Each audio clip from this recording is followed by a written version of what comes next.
오늘 우리가 읽은 이 본문의 말씀은요, 바울과 실라가 이 빌립보 지역에 가서 복음을 전파하다가 그들이요, 안타깝게도 감옥에 갇히게 되는 것이에요.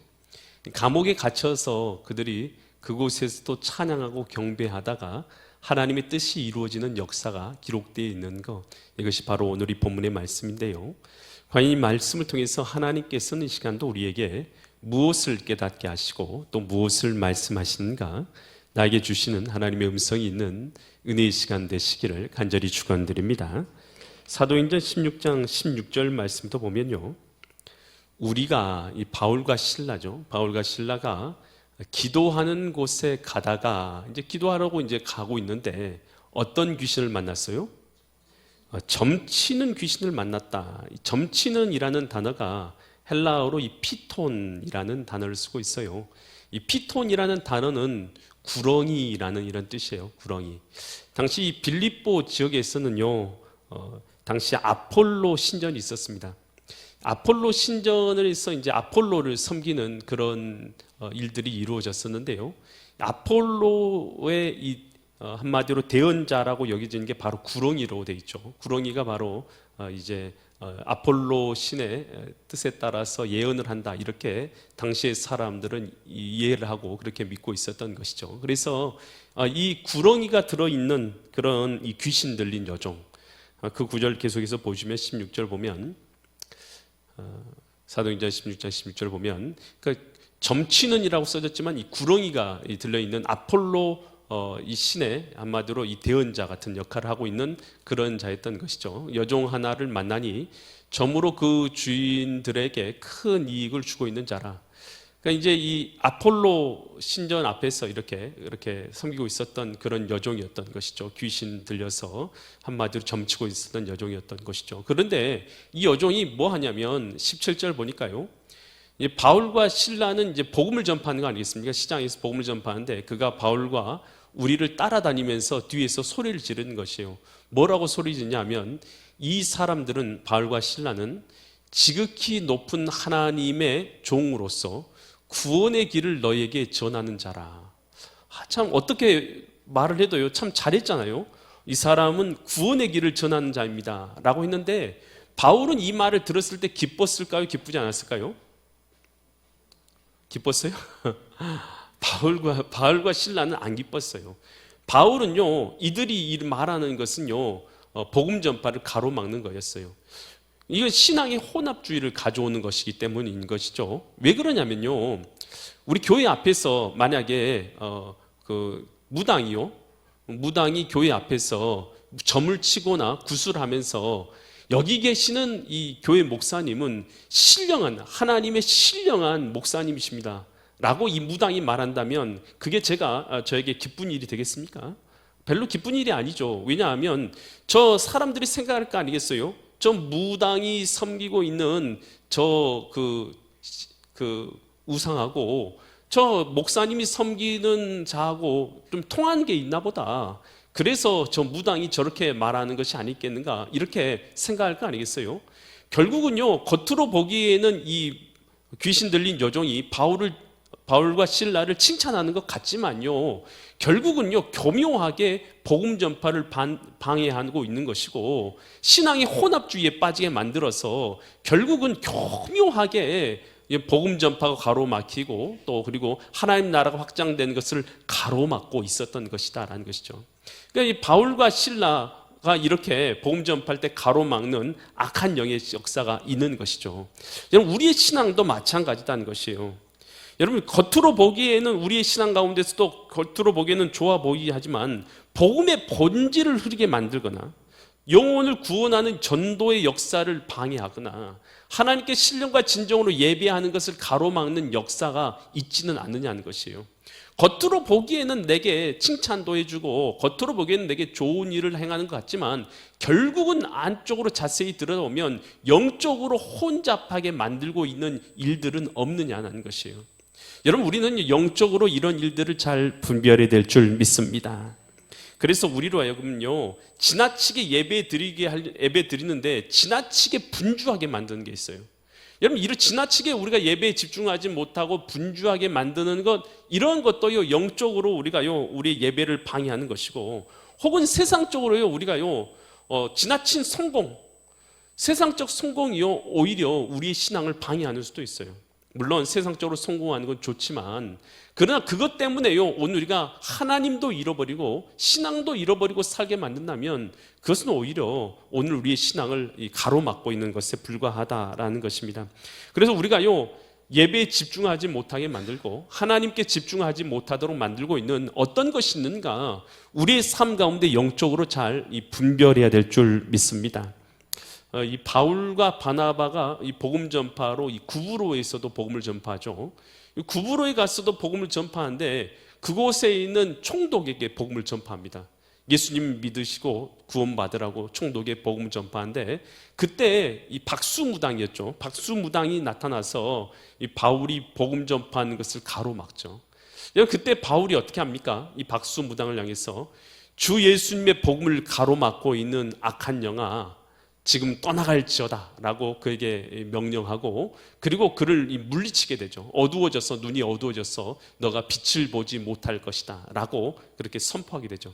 그때 이 박수무당에게 어둠이 임하게 되고, 그는 더 이상 빛을 보지 못하게 되고, 그리고 이 당시에 이 총독이 구원받게 되는, 예수님 믿고 구원받게 되는 은혜의 역사가 일어나게 되는 것입니다. 오늘 우리가 영적인 늘 싸움이 있다는 걸 알아야 돼요. 복음이 전파되고 영혼 구원되는 역사를 가로막고, 하나님 나라가 확장되는 걸 가로막고, 예배를 예배답게 드리는 것을 가로막고, 그런 역사가 있다는 것을 알고 오늘과 영적으로요, 우리가 분별하고 싸워가야 할 줄 믿습니다. 예수님께서 이런 비유의 말씀하시죠. 복음을 예수님의 복음을 이 씨앗으로, 또 그리고 사람들의 마음을 밭으로 이렇게 표현하죠.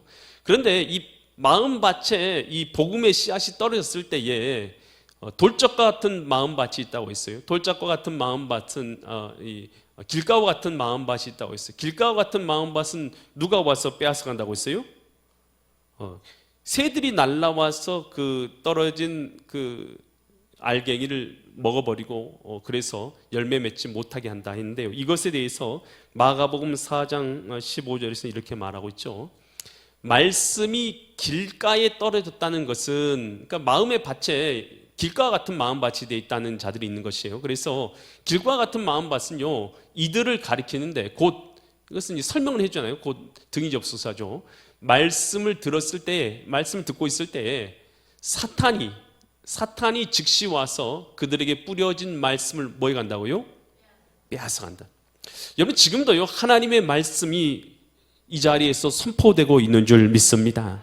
여러분, 그런데요, 길가와 같은 마음밭, 여러분, 내 마음밭이요, 예배당 안에 있는 것이 아니라 준비되지 못한 길과 같은 마음밭, 밭으로서 기능을 전혀 준비되지 않는 마음밭과 같은 밭을 갖고 있는 그 마음의 밭은요, 어떤 역사가 있다는 것이에요? 우리가 지금 하나님의 말씀이 선포되어져도 전혀 깨닫지도 못하고 알지도 못할 뿐만 아니라 그 마음밭에 떨어진 그 말씀이요, 전혀 뿌리 내리지 못하고 사단이 이 시간 다 그 말씀을 다 걷어가져서 말씀을 듣고 예배를 드렸음에도 불구하고 아무것도 머릿속에 남지 않은 채, 하나님을 경험하지 못한 채, 주의 말씀을 듣지 못한 채, 깨닫지 못한 채 성경 밖을 나가게 되는 것이 아니겠습니까? 그러니요, 이 시간도요, 우리가요, 우리의 마음밭이 길가와 같은 마음밭은 아닌가, 우리의 마음밭을 우리가 잘 점검해 봐야 될 줄 믿습니다. 이 고린도후서 4장 이 3절과 4절에서 이렇게 말하고 있어요. 만일 우리의 복음이 뭐 할 수 있어요? 가려졌으면 누구에 의해서 가려진 것이에요? 망하는 자들. 이 망하는 자들은 누구를 뜻하냐면 4절에 이제 나중에 말하고 있는 4절에 나와 있는 이 악한 영을 말하고 있어요. 사탄들을 말하는데, 망하는 자들에게 가려진 것이라. 4절, 그 중에서 이 세상 신이 믿지 아니하는 자들의 마음을 뭐하게 만들고 있어요? 여러분, 혼미하게 만든다는 거예요. 생각을 혼미하게 만들어서 여러 가지 복잡하게 만들어져서 그리스도의 영광의 복음, 예수 그리스도의 그 영광의 복음, 광채, 그 빛의 광채의 복음이 비춰지지 못하게 만든다는 것이죠. 여러분, 예수 그리스도가 바로 복음인 줄 믿습니다. 하나님께서 우리를 구원하러 이 땅에 오셔서 오늘 우리를 구원하기 위해서 십자가의 대속의 십자가를 져주심으로 우리를 구원해 주셨고, 누구든지 예수님을 믿는 자는 멸망치 않고 영생을 얻는 줄 믿습니다. 아니, 이보다도 더 자세하게 하나님이 어떻게 우리에게 설명해 주실 수 있습니까? 그런데요, 이 복음을요 바꾸어져서 어떻게 하는 것이에요? 이렇게 바꾸고 저렇게 바꿔서 복음을 듣지 못하게 하고 믿지 못하게 만들어서 우리의 마음을 혼미하게 하는 역사가 있다는 것이에요. 그런 악한 영의 역사가 있다는 것을 우리는 알아야 되는 것이죠. 그래서 한 영혼이 구원받기가 쉬워요, 어려워요? 여러분, 어렵습니다.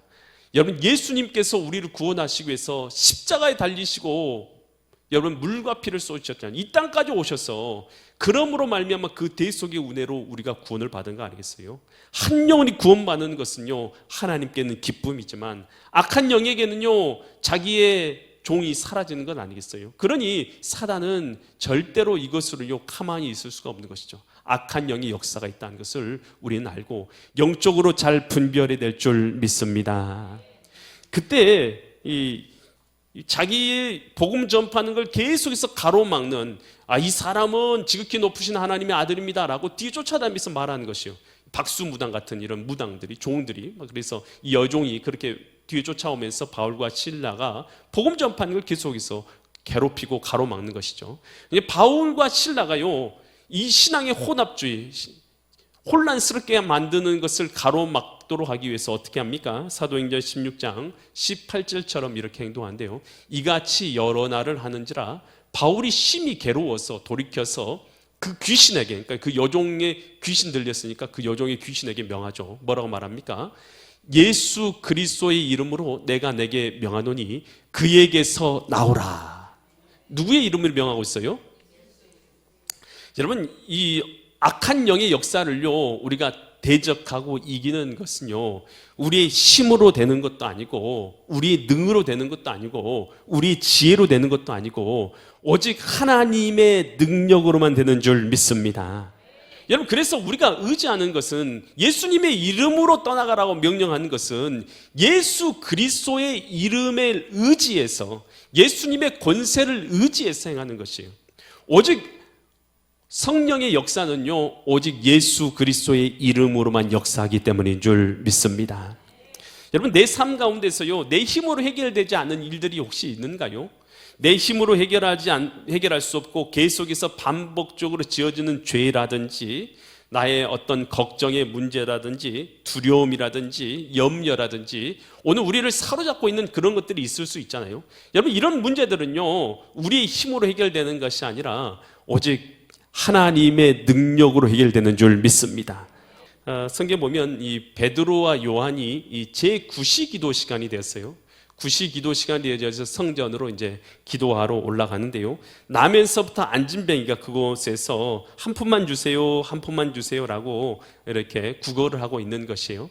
그때 이 베드로와 요한이 어떻게 합니까? 사도행전 3장 6절 말씀 보면 이렇게 말하죠. 베드로가 이르되 뭐라고 말하면 은과 금은 내게 없거니와 내게 있는 것으로 내게 주노니. 그러니까 내 마음 가운데 뭐가 있느냐는 것이에요. 여러분, 신앙생활은요 여러분 이것은 주문이 아니에요. 여러분, 예수님을 안 믿는 사람이 예수님의 이름으로 선포하는 것은 정말 주문 아니겠습니까? 여러분, 진짜는요 내게 있는 게 뭐냐는 것이에요. 여러분에게 주인 되신 분이 누구냐는 것이에요. 여러분의 주인이 바로 예수님이 될 수 있기를 간절히 축원드립니다. 베드로에게 있어서는요 내게 있는 것은 내 안에 계신 분은 예수님이셨던 것입니다. 신앙생활의 핵심은요 내 안에 누가 계시냐는 것입니다. 내 안에 누가 주인이냐는 것이에요. 계속 9절 보여주세요. 그래서 내게 있는 것으로 내게 주노니 나사렛 누구 이름으로요? 예수 이름으로 일어나 걸어라. 누구의 이름으로 선포하고 있는 것입니까? 여러분, 우리가요 알아야 될 것이 있어요. 예수님을 믿는다는 것은요 여러분 지식의 영역이 아닙니다. 지식을 넘어선 것이에요. 예수님을 믿는다는 것은요 예수님의 능력이 그 가운데 역사하는 것입니다. 그러니까 예수님께서 우리 마음 가운데 주인이 되신다는 것은요 이것은 실제 사건인 거예요. 예수님을 지식으로 믿는 것을 넘어져서 예수님이 내 마음 가운데 주인 되시는 실제 사건인 것이고, 예수님이 주인 되시면요, 예수님의 주인 된 힘으로 두려움도 염려도 걱정도 예수님의 이름으로 내가 이기고 승리하게 되는 줄 믿습니다. 그래서 예수님의 이름으로요, 내 마음 가운데 일어나는 수많은 염려와 근심과 걱정과 미래에 대한 두려움과 내 삶에 대한 걱정과 질병에 대한 두려움과 여러 염려들이 다 일어나잖아요. 여러분, 질병 걸리는 것은요, 우리가 어떻게 할 수 없어요. 하지만 그 질병에 대해서 우리가 마음을 먹는 것을 우리가 결정할 수 있어요. 여러분, 우리 신자들은요, 예수 그리스도께서 우리 마음의 주인 되시는 평강과 감사와 은혜를 어떤 상황 가운데서도 우리가 누리는 자들이 되어야 될 줄 믿습니다. 그러기 위해서 우리 마음 가운데 일어나는 여러 근심과 걱정과 염려들을요, 나사렛 예수 이름으로 물리쳐야 될 줄 믿습니다. 우리 마음 가운데요, 수많은 생각들이 떠올라요. 여러분, 그러지만 이 모든 생각이 다 하나님이 주시는 생각은 아니에요. 하나님이 주신 생각도 있지만 악한 영의 생각도 있고 나 자신의 생각도 있는 거 아니겠어요? 근데 우리는 하나님이 주인 되신 자들은 하나님이 주인 되시는 마음을 품어야 될 줄 믿습니다. 그래서 우리는요, 예수님을 믿는다는 것은요, 지식을 넘어선 거요, 주님이 내 마음 가운데 주인 되시는 실제예요. 아멘. 그래서 주님이 내 마음 가운데 주인 되신 주님과 함께 믿음으로 살아가는 것이에요. 주님을 의지하고 주님을 의탁하고 주님과 함께 주님이 주인 되신 삶을 선택하고 주님의 말씀이 내 삶 가운데 이루어지면 이것이 하나님 나라가 내 마음과 내 삶 가운데 이루어지는 것이고 말씀이 내 삶 가운데 이루어지는 것이에요. 여러분, 그래서 하나님 나라를 멀리서 이루려고 하지 마세요. 하나님 나라를 이루는 것은 하나님의 말씀이 내 삶 가운데 이루어지면 그것이 바로 하나님의 나라인 것입니다. 그래서 우리 심령 가운데 주님이 주인 되시고 하나님의 말씀이 항상 기뻐하라, 한 구절 말씀이 내 마음 가운데 부딪혀 오더라도 하나님께서 항상 기뻐하라고 했지, 그러면 내가 그 말씀대로 내 마음에 항상 기뻐하리라, 예수님 주인 되신 말씀대로 내가 감사하리라, 그렇게 살아가고 있으면 내 마음이 하나님 나라가 이루어진 것입니다. 그래, 하나님 나라에 예수님을 믿고 주님을 신앙생활 한다는 것은요, 실제인 거예요. 실제 주님의 말씀이 내 삶 가운데 이루어지는 실제예요. 이 믿음으로 살아가는 것이 신앙생활인 것이고 이 믿음으로 사는 것이 하나님 나라를 이루는 것인 줄 믿습니다. 그럼 누가복음 10장 19절에서 이렇게 말해요. 내가 너희에게 뱀과 전갈 어둠의 권세 사단을 말하는 것이죠, 밟으며 원수의 모든 능력을 제할 권능을 너희에게 주었으니 너희를 해칠 자가 결코 없으리라. 여러분, 예수님을 믿으십니까? 여러분, 그렇다면 우리가 믿어야 될 게 있어요. 잠자다가 갑자기 두려워서 벌벌 떨거나 귀신 뭐 있는 거 아니야, 뭐 어두운 곳에 뭐 움직이는 것 같아. 여러분, 그랬을 때에 우리가 믿어야 될 게 있어요. 누구를 믿어야 돼요? 예수님의 이름으로 모든 악한 이 귀신과 어둠의 권세는 떠나는 줄 믿습니다. 이 사실을 믿고요, 한번 선포해 보세요. 예수님의 이름으로 어둠의 권세는 떠나갈지어다. 아멘. 이것은요, 믿음으로 선포하는 것이에요. 믿음으로 선포하는 것이고 내 안에 예수님이 주인 되신 걸 믿는 것이죠. 여러분, 그랬더니 참 그 여종 안에 들어있었던 이 귀신이 떠나게 됐어요. 참 기쁜 일이 일어난 거 아니겠어요? 그런데 그 여종의 주인은요, 화가 난 거예요. 왜냐하면 그 여종이 이제는 점을 치지를 못하잖아요. 그러니까 화가 나가지고 바울과 실라를 고발한 것이에요. 고소한 것이에요. 그래서 바울과 실라가요, 매를 맞고 그리고 감옥에 갇혀지게 됐어요. 고난을 당했죠. 바울이 고난을 당했어요. 고난 가운데 어떻게 되겠어요? 낙심해야 됩니까? 아니면 그럼에도 불구하고 하나님을 의지해서 찬양하고 기도해야 됩니까? 여기 있는 분들은 다 대단하신 분들이에요. 바울과 실라 같은 분들이에요. 바울과 실라가요, 고난을 당했어요. 예수님 전하다가 고난을 당해가지고 감옥에 들어갔어요. 그러니까요, 그가요, 낙심될 것 같은데 그러지 않고 바울과 실라가 그곳에서 어떻게 했느냐 하면 사도행전 16장 25절과 26절처럼 하는 것이에요. 한밤중에, 감옥이에요. 한밤중에 바울과 실라가 뭐 했어요? 기도했다. 기도했다는 것은 하나님을 의지했다라는 것입니다. 어떠한 형편 가운데서, 고난 가운데서, 힘든 가운데서도 하나님을 의지하고, 하나님을 뭐 했어요? 찬송했다. 찬송했다는 건 목소리로 찬송도 했겠지만 그 마음에는 하나님에 대한 감사를 잃어버리지 않았다는 것이. 여러분, 우리의 삶 가운데 어려운 일 생기면 우리의 마음 가운데 늘 일어나는 것은 여러분 원망과 불평이 나오잖아요. 여러분, 그런데 하나님께서는 그 가운데서 우리가 뭐 하기로 원하시는 거예요? 기도하고 찬양하기로 원하신 줄 믿습니다. 찬양한다는 것은 원망하는 것이 아니라 감사하는 마음인 것이죠. 하나님을 기도한다는 건 의지하는 마음인 것입니다. 하나님을 의지하고 찬양할 때에 하나님께서 역사하실 줄 믿습니다. 그랬더니 사도행전 16장 26절 같은 역사가 일어난 것이죠. 이에 갑자기 뭐가 일어났어요? 큰 지진이 나서 옥토가 뭐 됐어요? 갇혀있는 옥토가 움직이고 문이 다 어떻게 됐어요? 열려지고 모든 사람이 메인 것이 다 어떻게 됐어요? 착고가 벗어졌어요. 여러분, 우리가 찬양하고 기도할 때에 옥토가 움직이는 것입니다. 닫힌 문이 열리는 것입니다. 착고가 풀려지는 것입니다. 우리를 얽매이고 있고 우리를 붙잡고 있고 우리를 괴롭게 하는 모든 것이요, 찬양하고 기도할 때에 풀려지고 열려지게 될 줄 믿습니다. 그럼 우리는요, 고난 가운데가 그때가 기회인 것이에요. 고난 가운데 그때 뭐 해야 되냐 하면 찬양하고 고난 가운데 기도해야 되는 것이. 그럴 때 뭐냐? 착고가 열려지고 묶여있는 것이 풀려지고 해결되고 하나님께서 역사하시는 통로가 되는 것이에요. 여러분, 우리는요 이때 믿음을 사용해야 되는 것이요, 어려움 가운데 믿음을 사용하고 주님을 의탁하고 원망하지 말고 감사하며 믿음으로 살아야 되는 것이. 할렐루야. 그랬더니 옥문이 열려졌어요. 근데 옥문이 열린 것보다 더 중요한 일이 일어났어요. 그때 뭐냐? 간수가 그 옥문이 열려진 것을 보고는 자결을 하려고 해요. 왜냐하면 감옥에 있는 사람들이 다 도망치면 당시에 간수는 죽임을 당했거든요. 그러니까 간수가 자결을 하려고 하는데 그때 바울과 실라가 나타나서 뭐래요? 죽지 말아라, 우리는 다 여기 있다 라고 외치는 것이에요. 그러니까 바울과 실라는 도망갔다는 얘기예요? 도망 안 갔다는 얘기예요? 도망 안 갔어요. 바울과 실라는요 목적이 있어요. 뭐가 목적이에요? 영혼 구원이 그의 목적인 줄 믿습니다.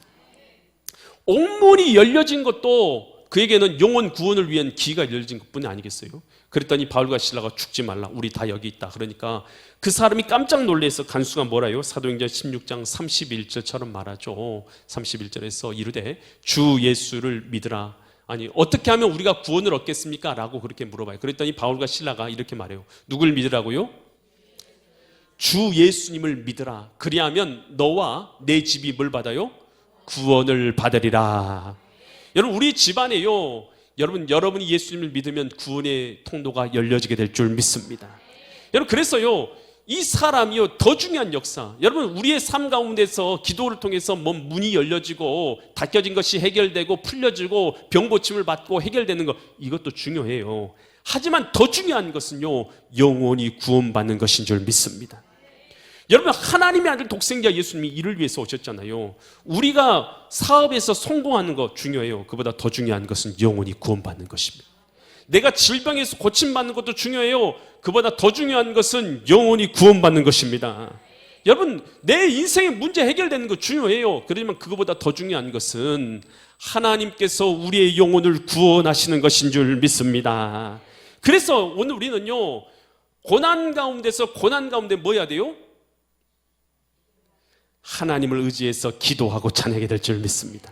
하나님을 의지해서 감사하는 것이고 하나님을 의지하는 것이죠. 그럴 때 하나님께서 문을 여실 줄 믿습니다. 그래서 영혼을 구원하실 줄 믿습니다. 그래, 야고보서 5장 13절에서는 이렇게 말해요. 야고보서 5장 13절, 너희 중에 어떤 자가 있느냐? 고난당한, 어려운 일 당하고 힘든 일 당하는 자가 있느냐? 그는 뭐 하라고요? 기도할 것이요.